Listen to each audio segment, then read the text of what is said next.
Allez-y, prenez place. Allez. Mais c'est juste.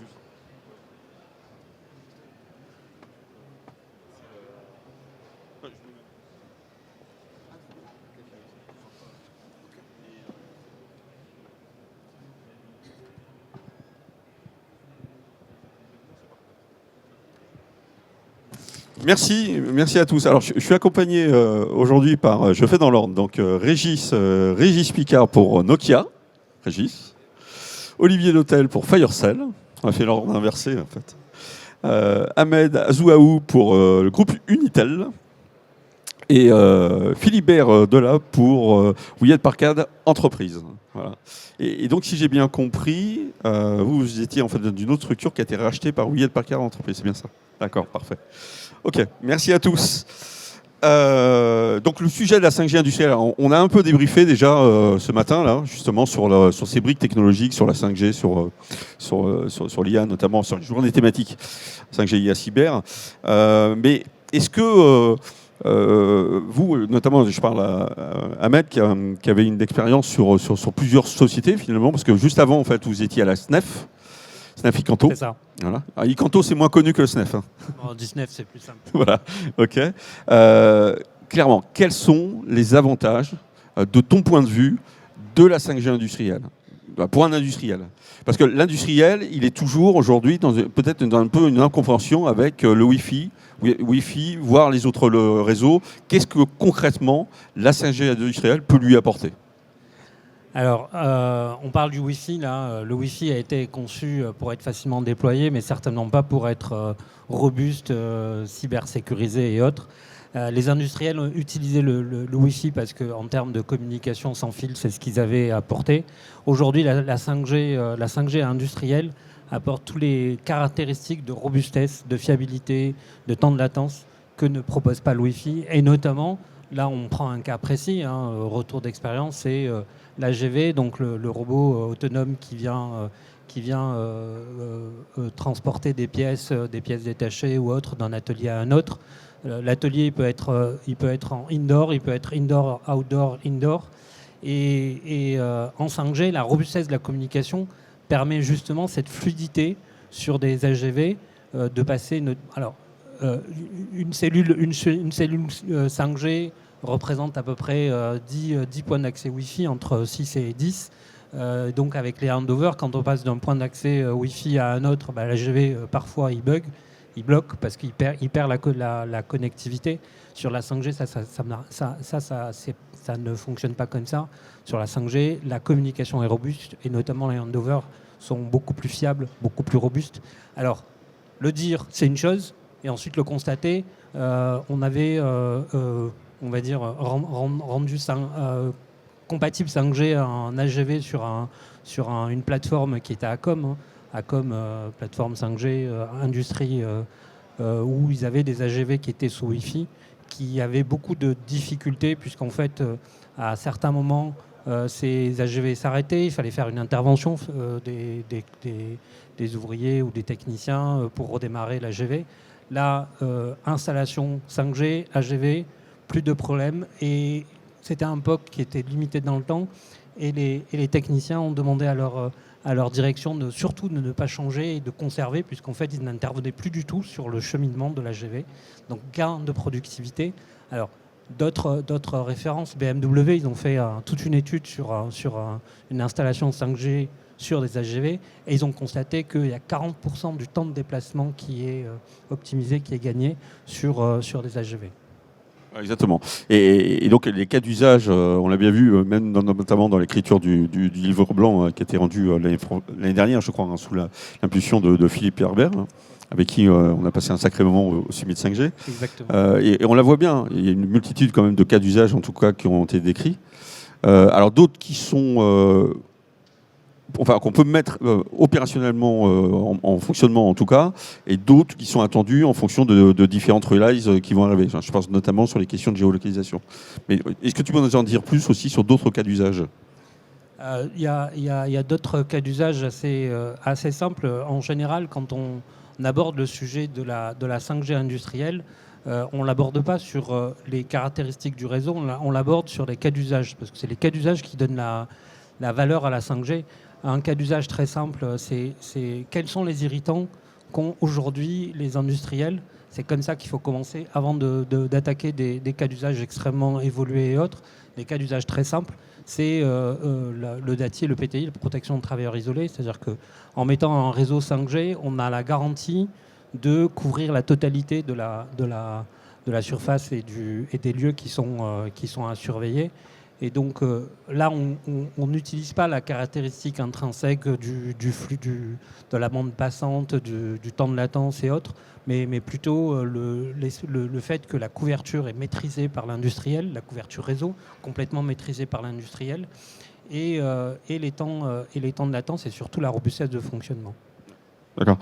Je vais passer la parole à Régis justement pour Nokia, parce que Nokia est une très grande entreprise, et comment vous avez appréhendé en fait cette 5G industrielle. En plus, vous y étiez mis dès le début, hein, finalement. Et quels sont finalement aujourd'hui vos clients, vos cas d'usage, en tout cas les plus marquants? Effectivement, donc, côté Nokia, la 5G dès le départ, elle a été orientée vers l'industrie. Aujourd'hui, les opérateurs ont pris en compte la 5G, mais quelque part plus pour absorber le besoin capacitaire sur les réseaux, mais pas forcément en cas d'usage. Là, je parle pour la partie réseau public. Et en revanche, pour l'environnement industriel, donc on va vraiment passer un cap. Alors aujourd'hui, dans le monde, on est à pratiquement 1000 réseaux déployés. Et l'estimation, c'est qu'on a environ 50% du marché. Et c'est à peu près la même chose, voire un peu plus en France. Après, depuis 4-5 ans, on voit qu'il y a des grands réseaux qui ont été déployés. Et pas qu'avec nous, si on prend des EDF Total dans les centrales nucléaires. Donc là, c'est un élément qui est très marquant parce qu'on est parti ils sont partis sur des usages quelque part basiques de téléphonie et ensuite qui pourront évoluer sur des usages plus complexes. Mais effectivement, le besoin et les premiers usages sont sur la communication, de la digitalisation, c'est-à-dire de l'utilisation de tablettes, et après de pouvoir apporter d'autres éléments, quoi. D'accord. Olivier, alors, sur FireCell, vous avez une approche un peu différente, j'ai un peu l'impression de démocratisation, en tout cas, de cette 5G industrielle. Alors exactement, nous on a créé FireCell au moment de l'ouverture des fréquences pour les entreprises. Et on s'est dit, dès le départ, il faut qu'on se positionne plutôt sur des entreprises de taille moyenne qui ne souhaitent pas dépenser des millions d'euros et qui ont comme benchmark dans la tête, une fois de plus, le Wi-Fi. Et donc on a vraiment packagé cette 5G dans un souci de camoufler la complexité technologique pour faire en sorte que des équipes IT qui n'ont pas de compétences sur la 5G puissent déployer la techno dans leurs entrepôts, la gérer, la manager dans le temps. Et moi, je suis d'accord avec mes collègues. Les premiers cas d'usage qui intéressent ces clients, c'est d'abord là où finalement le Wi-Fi a du mal, parce que le Wi-Fi, ça marche très bien pour des usages statiques, dans des espaces relativement petits. Dès qu'on rentre dans des grands entrepôts ou des usines avec des structures métalliques, avec plein d'interférences, etc., la 5G, c'est idéal. D'abord pour connecter les hommes. J'ai besoin de me connecter à mes outils, à mes applicatifs métiers, donc mon ERP, mon WMS, autres, en temps réel, à tout point. Et on a beaucoup de frustrations qui nous sont remontées de gens qui nous disent il me faut 30 secondes, 1 minute pour me connecter à mon WMS. À chaque fois que je bouge dans mon entrepôt, j'en peux plus. Et puis, très vite, dès que la question de l'automatisation arrive, c'est évident que la 5G, c'est la techno idéale pour déployer des flottes de robots mobiles. Donc nous, on a fait des tests de la même manière. On a diminué des temps d'arrêt de robots de 30 minutes à 0. Donc c'est un gain de productivité qui est énorme. Et puis c'est même un gain vis-à-vis de, finalement, est-ce que j'ai besoin d'acheter 10 robots, 20 robots ou un peu moins ? S'ils sont plus efficaces, je vais pouvoir investir un peu moins là-dedans. Voilà, et après c'est vraiment, on vient accompagner je dirais la digitalisation de tous les process industriels. Et donc plus la boîte se digitalise, excusez-moi, plus finalement elle a besoin d'un socle de connectivité suffisamment costaud pour aller déployer toutes ces innovations. D'accord, c'est clair. Et vous, Philibert, au sein de HPE, comment vous avez appréhendé cette 5G industrielle et par rapport à votre écosystème, vous pouvez nous indiquer quelques cas d'usage ? Oui, alors l'histoire des réseaux privés avec HPE, elle est liée à un rachat d'une entreprise qui s'appelait Atonet, spécialisée dans les réseaux mobiles, d'abord 4G, puis 5G, dédiée à créer des réseaux de toute petite taille, capacité de réduire la taille des réseaux à un sac à dos, plus petit modèle, pour les déployer dans tout type d'environnement, tourner mission critique au début, très public safety défense, et puis après, dans un second temps, tout ce qui est lié à l'industrie et l'énergie. Ça a été vraiment le démarrage de l'histoire. Ce qui apporte, et ce qui est nouveau finalement avec HPE, c'est cette volonté de rendre la technologie 5G accessible à l'ensemble des industriels et de ne pas opposer le Wi-Fi et la 5G, mais de venir combiner les deux technologies pour permettre d'avoir finalement une expérience utilisateur la plus homogène possible entre les technologies pour utiliser la meilleure technologie au meilleur endroit en les combinant. Donc ça, c'est vraiment l'histoire d'HPE autour de cette technologie. Les cas d'usage, on en a vraiment de manière variée, avec un début des fondamentaux qui sont liés, comme l'ont dit les collègues, autour de cette connectivité, des usages de la voix, des usages de la data, des usages très simples. Et puis au fur et à mesure, l'ajout de services plus avancés, l'usage de drones, soit à roue, soit volant, la capacité de mettre du contrôle-commande au cœur, avec des objets sans fil qui viennent donner un certain nombre d'ordres pour venir automatiser des chaînes de production, la capacité d'avoir de l'imagerie, du traitement d'image au plus près des chaînes de production pour pouvoir faire de la qualité, tout ça permis par cette capacité d'avoir partout cette connectivité avec un niveau de service qui est garanti uniquement par ces réseaux privés. C'est vraiment les cas d'usage qu'on traite aujourd'hui. D'accord, merci. Alors maintenant, tous, je pense que vous avez dû faire face à une complexité d'intégration, puisque technologie nouvelle dit problématique. Voilà, il peut y avoir à la fois des surprises et des choses d'ailleurs qui sont programmées, enfin qu'on peut anticiper. Est-ce que vous, Philibert, toujours pour continuer, est-ce que sur des cas d'usage que vous intégrez avec des clients, parce que vous avez mis en place, quelles sont finalement les complexités que vous avez pu voir et comment, surtout ce qui est intéressant, comment vous avez déjoué le système, quoi, je dirais. Il y a 3 volets qui ne sont pas du tout du même ordre et qui sont des difficultés qu'on a pu rencontrer sur les projets. Le premier qui est très terre à terre, câblage, énergie. Comme on vient de déployer une infrastructure sur un site industriel qui n'a pas été prévu pour aller déployer, il n'y a pas forcément de fibre, il n'y a pas forcément d'énergie. Donc ça, c'est un des premiers enjeux qu'on rencontre opérationnellement sur le terrain. Le deuxième, c'est l'appréhension de cette technologie et la capacité des entreprises à intégrer les compétences pour pouvoir utiliser cette nouvelle technologie qui n'est pas du Wi-Fi et qui n'est pas du LAN traditionnel. Et pour lequel, finalement, on a énormément travaillé dans les interfaces, dans les outils, pour simplifier au maximum l'usage de cette technologie à une interface graphique, finalement. Et puis, le dernier élément, et ça, je pense que c'est un enjeu pour tous les industriels, c'est d'être capable de parler au métier dans les processus de production du business pour intégrer cette technologie à l'intérieur. Parce qu'en fait, dans tous les cas d'usage dont on a parlé, jusqu'à présent, on est resté un peu autour et pourtant la 5G, elle prend toute sa place quand on est à l'intérieur du process métier. Et donc là, c'est un vrai enjeu d'accompagnement du changement, d'être capable de remettre en cause la manière dont on travaille pour permettre d'avoir la vraie valeur de cette technologie. Attends, Ahmed,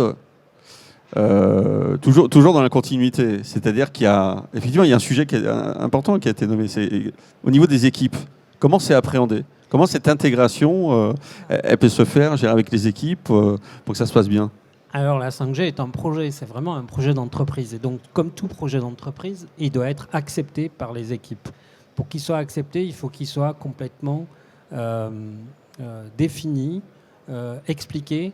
Et donc forcément, il y a forcément de la formation à avoir sur les équipes, former toutes les équipes sur cette nouvelle technologie, parce que les équipes, si elles n'acceptent pas cette nouvelle technologie, il y aura des difficultés dans l'exécution et dans le déroulement et dans la mise en œuvre, dans la maintenance, et il y a tous ces sujets. Et puis on sait tous très bien que quand on parle de 5G, il y a toute une démystification à faire autour de la 5G. Beaucoup de bruits ont couru à droite à gauche, et donc déjà démystifier la 5G, quelque chose de très très important, et il y a eu des mesures faites par des laboratoires indépendants sur la nocivité de la 5G par rapport à ce qui existe par ailleurs. Eh bien la 5G est 30% moins nocive que le Wi-Fi. Ça c'est des mesures qui ont été faites sur des réseaux Wi-Fi et 5G en pleine charge. Et notamment chez ACOM par la NFR, et tout ça, ce sont des dossiers qui sont et des informations qui vont être de plus en plus mis en avant. Donc ça, c'est l'acceptation des équipes pour cette nouvelle technologie. Un autre défi un peu aussi pour rejoindre dans ce que vient de dire mon collègue, c'est comment on intègre de la 5G dans une chaîne de fabrication. Alors quand l'usine est toute neuve, c'est facile. On met des équipements 5G. Mais comment on fait pour l'intégrer dans une chaîne de production qui, elle, a déjà ses réseaux de communication, et comment on intègre progressivement la 5G. Donc on a la chaîne de fabrication qui a ses protocoles JBus, Profibus, RS485, 232, tous ces sujets. Et on a le réseau de communication qui se veut être le réseau unifié plus tard de toutes les communications. Eh bien, c'est les passerelles de communication. Comment fait-on? Et ça, c'est réellement du concret. Et ça, aujourd'hui, il y a des passerelles de communication qui sont à mettre en place. Et là aussi, il y a de la connaissance, de la compétence à avoir. Comment est-ce qu'on bénéficie réellement du réseau 5G en prenant les informations au travers de protocoles divers et variés de l'industrie? Ça, c'est réellement un vrai défi. Et là, il faut former les équipes, il faut utiliser à bon escient les compétences des offreurs de solutions autour de la 5G, et ça, c'est un vrai défi, oui. Oui, alors aussi, il y a les fréquences, on en a parlé ce matin avec Olivier, justement, du CETIM. Et là, l'action du RCEP, justement, elle va plutôt dans le bon sens, avec des nouvelles ouvertures, et notamment, en tout cas, pour les tests. Et puis, après, il y a la question plus largement, là, je m'adresserai à Régis et Olivier, finalement, du ROI et des coûts d'investissement. Alors tout dépend bien sûr des projets, des superficies, donc il y a beaucoup de paramètres. Olivier, concernant tes projets, est-ce que déjà tu peux indiquer en tout cas des marges? Alors quand on dit coût, c'est aussi les temps d'intégration, hein. J'inclus ça également, hein. Alors nous c'est vrai qu'on discute avec des entreprises plutôt de taille moyenne, pour qui le benchmark c'est le Wi-Fi. Et donc il est important pour nous, une fois de plus, de démystifier. En fait, on rentre tout de suite dans une discussion de démystification de la 5G. Nous, on a mis en place des outils, des interfaces de supervision qui finalement ne demandent pas de compétences IT différentes de celles qui sont nécessaires pour déployer des réseaux Wi-Fi. Et aujourd'hui, avec nos solutions, on se rapproche énormément des coûts du Wi-Fi. C'est-à-dire que dès qu'on est sur des grands espaces, et en réalité, plus les espaces sont grands et plus la 5G va être intéressante en termes de coûts. Nous, on a même déployé un outil pour qu'un client puisse faire son TCO en 30 secondes sur notre site web, juste pour casser cette idée de « oh là là, mais ça va être trop compliqué, ça va être trop cher pour moi ». Parce que c'est la première question que les clients nous posent en début de projet. Et juste pour rebondir sur aussi quelque chose qu'ont dit mes collègues, c'est que on a souvent plus d'appétence chez les opérationnels, donc ceux qui ont prise avec ce qui se passe sur le terrain, qu'avec les équipes IT.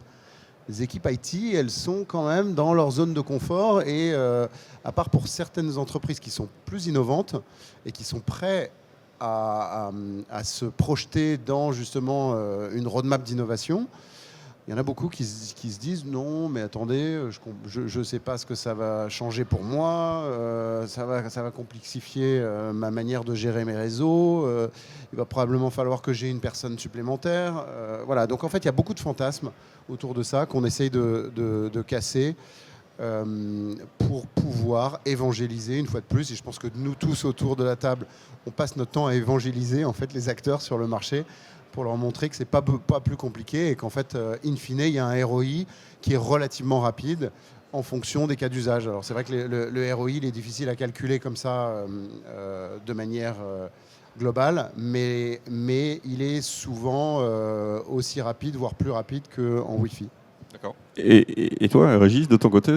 Alors, déjà aussi, il y a un point quand on parle de ROI, court et le moyen terme.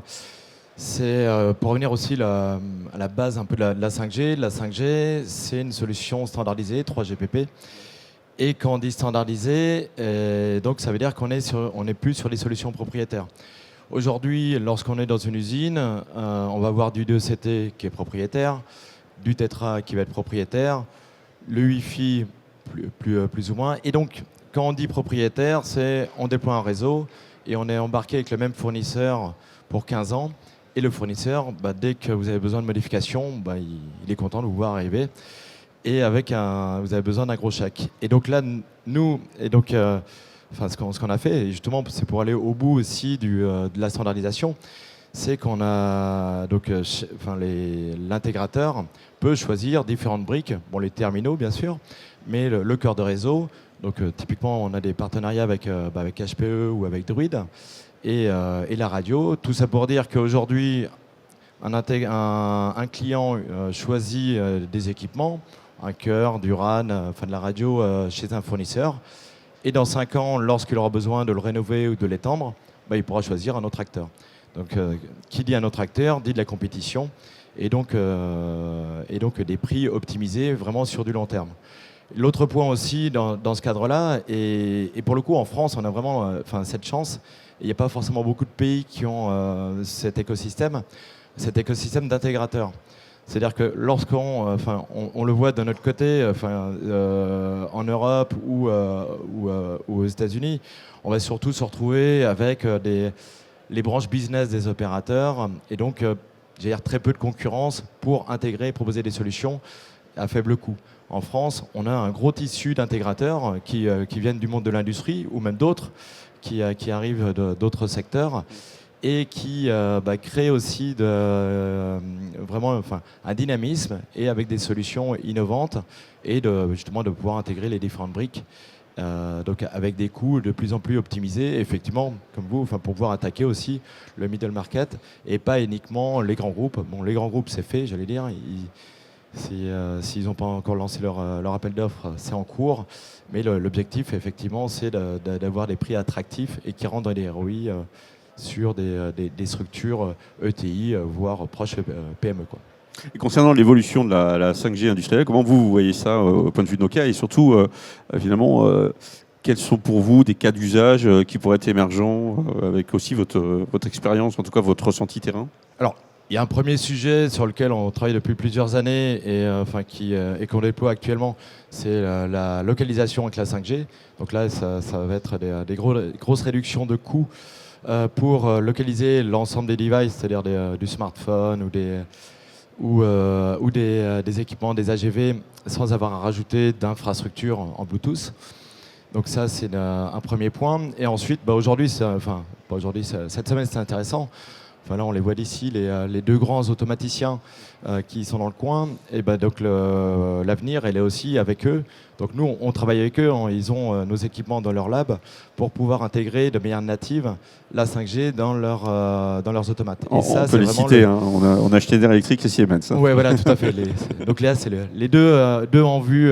Mais bon, il y en a d'autres qui sont un peu plus derrière, des Honeywell, des Bosch, etc.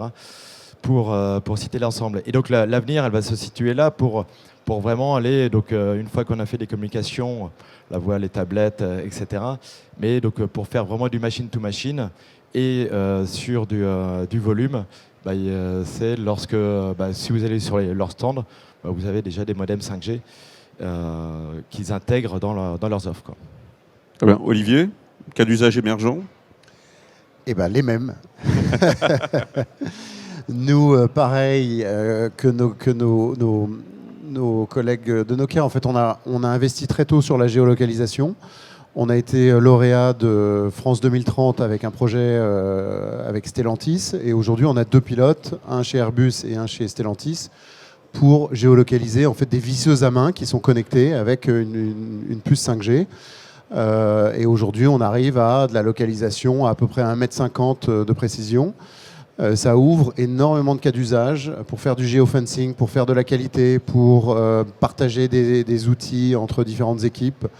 Donc il y a vraiment quelque chose effectivement qui est très intéressant et qui est intéressant en termes d'investissement, puisque ça veut dire qu'avec le même réseau 5G, on va rajouter un cas d'usage qui jusqu'à présent nécessitait une infrastructure dédiée. Okay. Et le deuxième, c'est effectivement la capacité de transporter les protocoles OT de manière transparente sur un réseau 5G. Donc là, on a pareil, deux projets de R&D, un franco-allemand avec Siemens et Airbus, et puis un autre en France pour transporter ces fameux protocoles. Et ce qui est vraiment intéressant à terme, c'est de se dire qu'on va pouvoir couper les câbles Ethernet et rendre une usine complètement flexible.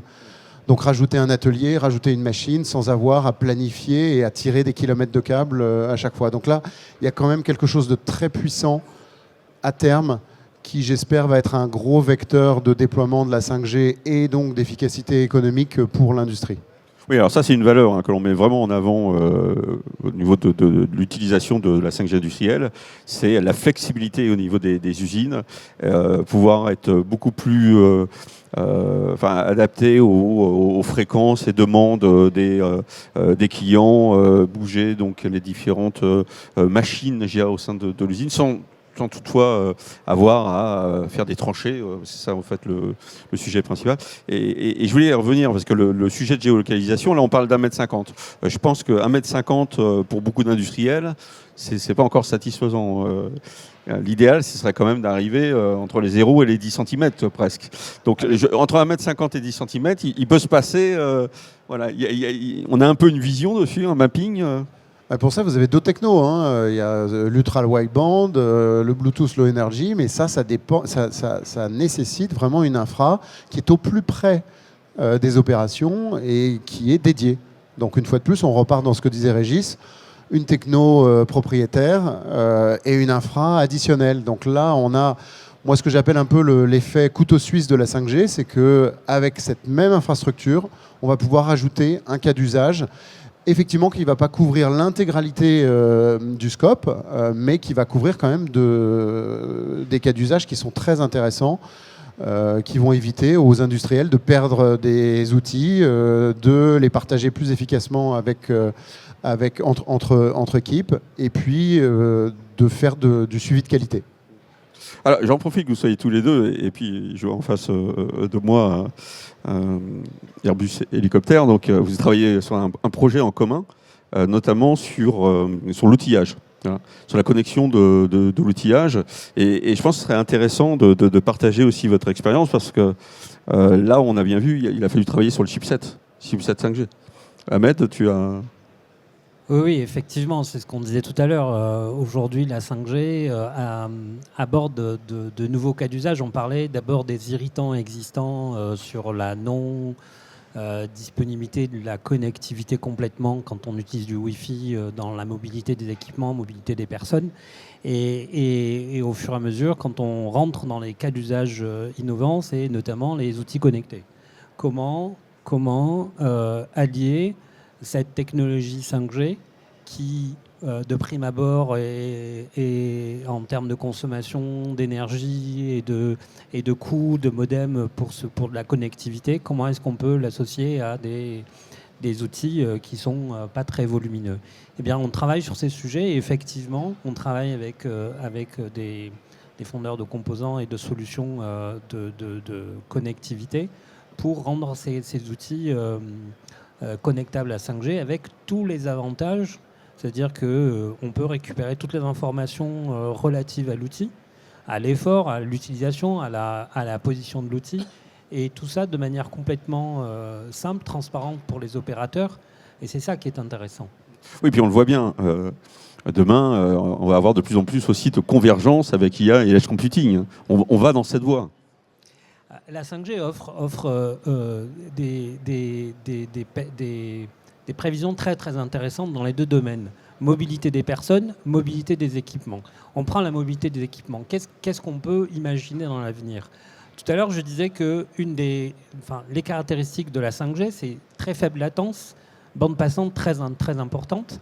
Quand on prend un robot, aujourd'hui, les robots sont de plus en plus équipés, les robots mobiles, d'algorithmes, d'électronique, sont bourrés d'électronique, d'IA embarquée et tous ces sujets de plus en plus, donc coûteux. La 5G va permettre, comme le réseau extrêmement robuste, fiable, bande passante très importante et temps de latence très très court, on va pouvoir déporter le calcul qui est fait dans le robot directement dans du edge computing, du edge cloud, et donc avoir une puissance de calcul beaucoup plus importante, libérer toute cette électronique et intelligence embarquée dans le robot, donc avoir des robots beaucoup moins chers, et avoir ce qu'on avait précédemment, avoir une centralisation de l'information et des calculs faits sur un robot. Aujourd'hui, on a de l'IA qui est de plus en plus gourmande en termes de ressources. Eh bien, on met tout ça dans un edge computing ou edge cloud, et les robots seront beaucoup plus simples, beaucoup plus mobiles et beaucoup plus intelligents avec cette intelligence déportée grâce à la 5G et aux caractéristiques de la 5G. Ça, c'est équipement mobile. Et en termes de personnes mobiles, enfin sur l'aspect personnes mobiles, ce qui est intéressant, c'est qu'on parle d'industrie 4.0. Aujourd'hui, on parle d'industrie 5.0. L'industrie 5.0 remet dans le centre du process l'être humain, et lui est remis dans ce contexte. Et la 5G est aussi, ce qu'on disait depuis tout à l'heure, c'est aussi une technologie qui va remettre le collaborateur, le technicien au centre, l'opérateur au centre du processus de fabrication. Oui, tout à fait. Et c'est pour ça que d'ailleurs on a un plateau BFM qui est juste à côté, à 13h30 des mémoires, avec notamment Siemens, sur cette thématique-là, Siemens et l'UMM, l'homme au cœur de l'usine, versus numérique, IA, 5G, etc.